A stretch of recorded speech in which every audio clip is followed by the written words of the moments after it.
சிவாய நம. வணக்கம்.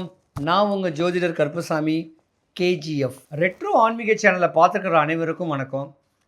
எல்லாருக்கும் எல்லா வளமும் எல்லா நலமும் கிடைக்க எம்பெருமன் மாடம்பாக்கம் தேனுபுரீஸ்வரர் தேனுகாம்பாளுடைய அருளாட்சி உங்களுக்கு கிடைக்கணும். சிவாய நம. 2026 சனீஸ்வர பகவானுடைய வக்ர பெயர்ச்சி மேச ராசி முதல் மீன ராசி வரைக்கும் நல்ல பலனை எந்த ராசிக்கு கொடுக்காரு, கெடு பலனை மத்தியமான ராசிக்கு எந்த ராசிக்கு கொடுக்காரு. ரிஷப ராசி, கடக ராசி, கன்னி ராசி, துலாம் ராசி, மகர ராசி, மீன ராசிக்கு அற்புதமான பலன்களை தான் கொடுக்க போகிறாரு. இந்த வக்ர பெயர்ச்சி 12 ராசிக்காரர்களுக்கும் யோக நிலைமை தான் கொடுக்க போகுது. மிதுன ராசிக்கு சனீஸ்வர பகவானுடைய வக்ர பெயர்ச்சி. கர்மக்காரகன் சனீஸ்வர பகவான் உங்கள் ஜாதகத்தில் கர்ம சனியாக தான் வந்திருக்காரு. கர்ம சனினா ஒன்றும் கிடையாது.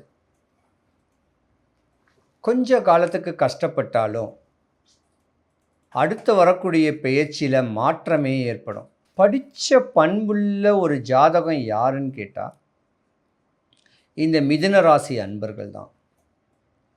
படித்த படிப்புக்கு உண்டான வேலைகள் கிடைக்கிறது கொஞ்சம் கஷ்டம். கஷ்டப்பட்டு கருமாயப்பட்டு தாய் தகப்பை நம்மளை ஸ்கூல் சேர்த்து படிக்க வச்சாலும் அந்த படிப்பில் கான்சன்ட்ரேஷனாக இருந்து படித்த ஜாதகம் நீங்கள் தான். ஆணும் பெண்ணும் 2 பேருமே படிப்பில் சிறந்து விளங்கக்கூடியவங்க. நிறைய பேர் டாக்டர் சம்மந்தப்பட்ட ஒரு படிப்பு படிக்கலாம்.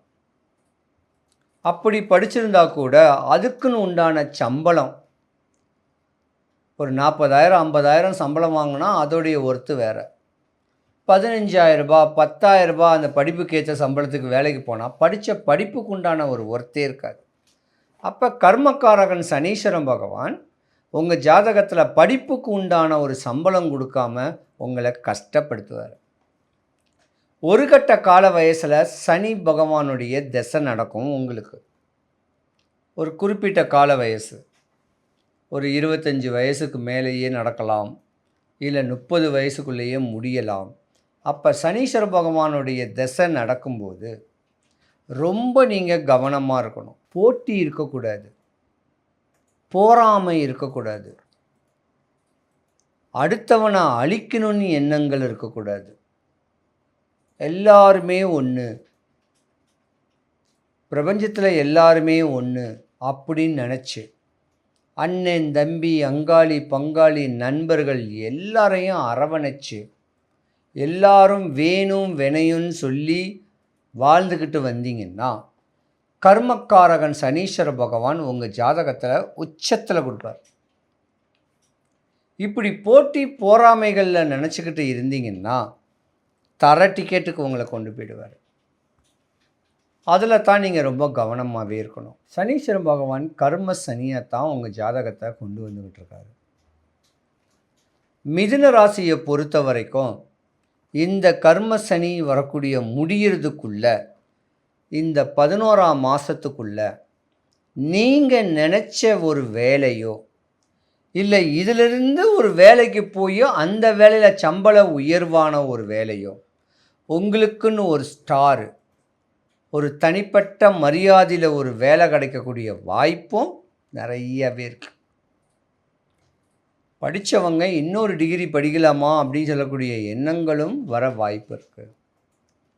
திருமணம் ஆன மிதுன ராசி அன்பர்கள் கடத்தில் தத்தளிச்சுக்கிட்டு இருந்த நீங்கள் ஏதோ ஒரு கடன் கிடச்சி இருக்கிற கடன்களை அடைச்சி தான் வாழ்க்கையுடைய தத்துவத்தை மேன்மைப்படக்கூடிய அமைப்புக்கு கொண்டு போகக்கூடிய நேரங்காலங்களும் இந்த பெயர்ச்சியில் இருக்கத்தான் செய்யுது.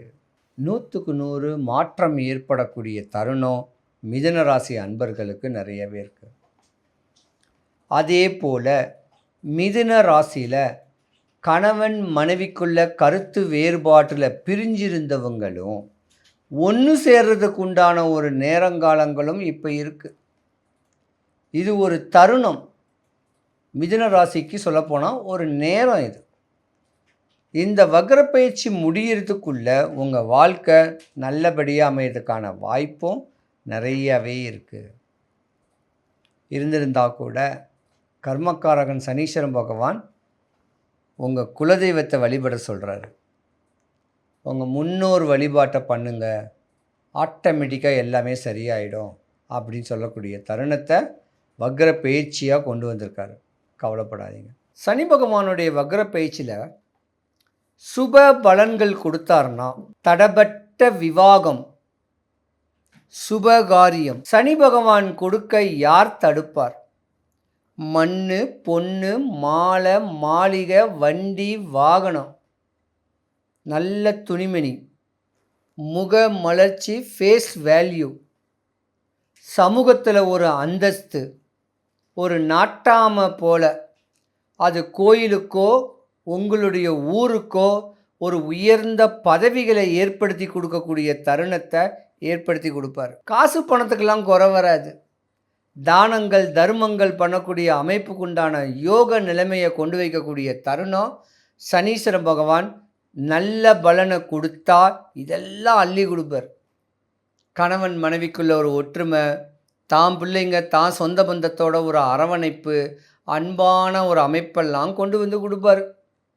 ஆனால் சனீஸ்வர பகவான் கெடு பலனை கொடுத்தாருன்னா நாடி நரம்புகளில் பிரச்சனை, காது வலி, பல்லு வலி, எலும்புகளில் தேய்மானம், கணையும் பிரச்சனை, அஜீர்ண கோளாறு, எழுந்து நடக்க முடியாத அளவுக்கு இடையூறுகளை காலுக்கோ கையுக்கோ கொடுப்பார். மனநல பாதிக்கப்பட்டவனுடைய தன்மை ஏற்படக்கூடிய அமைப்புகளும் கொடுப்பார். இன்னும் கெட்டு போயிடுச்சுன்னா விபத்துக்களைத்தான் கொடுப்பார். எலும்பு முறிவுகளை கொடுப்பார். இந்த மாதிரியான தருணத்தை கொடுத்தாலும் பரவாயில்ல. ஆனால் குடும்பத்தை விட்டு விலகி பற்றற்ற நிலையில் தனக்குன்னு வாழக்கூடிய அமைப்பு இல்லாமல் தேவையில்லாத இடையூறுகளை சந்திக்கக்கூடிய தருணத்திலையும் வீணான மன கசப்புகளை கொடுக்கக்கூடிய தருணத்தையும் பல வம்பு தும்பு வழக்குகளை சட்ட சிக்கல்களை கொடுத்து உங்கள் வாழ்க்கையை சின்ன பின்னமாக்கிடுவார். ஒரு மனிதன் போகக்கூடாத இடம் போலீஸ் ஸ்டேஷன், ரெண்டாவது இடம் கோர்ட்டு. இப்படி போலீஸ் ஸ்டேஷனும் கோர்ட்டும் போகிறதுக்கு காரகன் சனீஸ்வர பகவான். வீணான பிரச்சனைகளை உண்டு பண்ணாமல் இருக்க எம்பெருமானுடைய அனுகிரகம் கிடைக்கணும்னு வேண்டிக்கிங்க.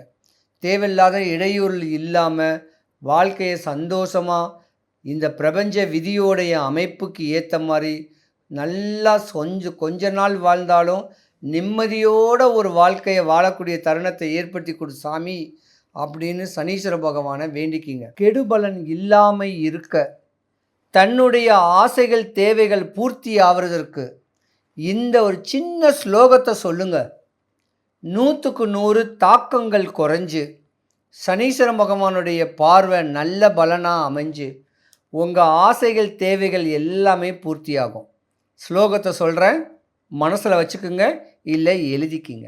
ஒன்பான் கிரகத்துக்குள் ஒன்றாய் மிளிர்கின்ற எங்கள் அண்ணா சனீஸ்வர பகவானே, அன்பால் நான் உன்னை அடிபணிவேன், என்பால் நான் அடைந்த துன்பங்கள் போய் இருள் அகற்றி தூய நலம் திகழ எனக்கு இன்றே தருவாய் அருள். அண்ணா சனீஸ்வர பகவானே போற்றி. இந்த ஸ்லோகத்தை சொன்னீங்கன்னா உச்ச நிலைமை தான் அடைவீங்க. சனீஸ்வர பகவானுடைய வக்ர பேச்சில் தாக்கத்தில் உடையவர்களுக்கு இந்த ஸ்லோகம் ஒரு பெரிய வரப்பிரசாதமாக இருக்கும். சனீஸ்வர பகவானுடைய வக்ர பயிற்சி யாருக்கும் எந்த குறையும் வராமல் எம்பெருமான் சனீஸ்வர பகவானை முறையான வழிபாடுகள் மூலியமாகவே, இல்லை சென்னை பொலிச்செல்லூரில் இருக்க வேண்டிய சனீஸ்வர பகவான் கோயிலுக்கு ஏதாவது ஒரு சனிக்கிழமை சாயந்தரம் எம்பெருமானை பார்த்துக்கிட்டு வாங்க. கோயில் கும்பாபிஷேகம் நடக்குது, இருந்தாலும் பொறுமையாக இருந்து பார்த்துட்டு வந்தீங்கன்னா எந்த குறையும் வராமல் எல்லாருக்கும் சுபிக்ஷம், ஐஸ்வர்யம், கடாட்சியம் கிடைக்க எந்த குறையும் வராமல் இறைவனை நான் பிரார்த்திக்கிறேன். சிவாய நம. எத்தனையோ கோடி ஜென்மாவிலே புண்ணியம் செய்தால்தான் வாய் முருகான்னு சொல்ல வருமா? சிவன் பிரம்மா, மகாவிஷ்ணு, அம்மன், பெருமாள், விநாயகர் நிறைய சொல்கிறீங்கல்ல. ஆனால் இவங்க எல்லாருமே என்ன சொல்லுவோம்? இந்து கடவுள்னு சொல்லுவோம். ஆனால் ஒரே ஒரு கடவுளை மட்டும்தான் தமிழ் கடவுள்னு சொல்கிறோம். இதுலேயே தெரிஞ்சுக்கலாம் முருகருடைய சிறப்பு என்னன்னு. நான் என்னையா தப்பு பண்ணேன்? எனக்கு தெரியல உன்னை பற்றி, அதுக்காக எனக்கு இவ்வளோ பெரிய தண்டனை கொடுப்பியா நீ? ஓன்னு அழறேன். உலகளந்த பெருமாள்னு கேள்விப்பட்டிருக்கோம். யாரை சொல்லுவா? பெருமாளை சொல்லுவார். ஆனால் முருகப்பெருமான் இரண்டாவது முகமாக பூமிக்கும் வானத்திற்கும் காட்சி கொடுக்கக்கூடிய முருகன் இரண்டாவது முகம் வாமதேவ முகம்னு பேரு. உங்களுக்கு ஒரு கஷ்டம் வந்துருச்சு, என்ன பண்ணுவீங்க? முருகன்னா சொல்லுவீங்க, ஐயோ முருகா என்னை எப்ப காப்பாத்துவ? எனக்கு யாசகம் போட்டுட்டு போனாங்க. நான் யாசகம் வாங்க போன இடத்துல உட்கார்ந்தேன்னு கூட எனக்கு தெரியாது. அதாவது சொல்லுவாங்க, செவ்வாய் வெறுவாய் அல்ல, முருகனை நினைத்தால். முருகா என்ற ஒத்த சொல்லுக்கு, அந்த ஒத்த மந்திரத்திற்கு அங்கே வருவாய் மட்டுமே இருக்கும். வரம்பில்லாத அருளை தருபவன் முருகன். அப்ப எதிரியான அந்த சூரபதுமனையே தன்னோடு வைத்துக் கொள்ளும் முருகப்பெருமான் நமக்கு எதை தர மாட்டான்?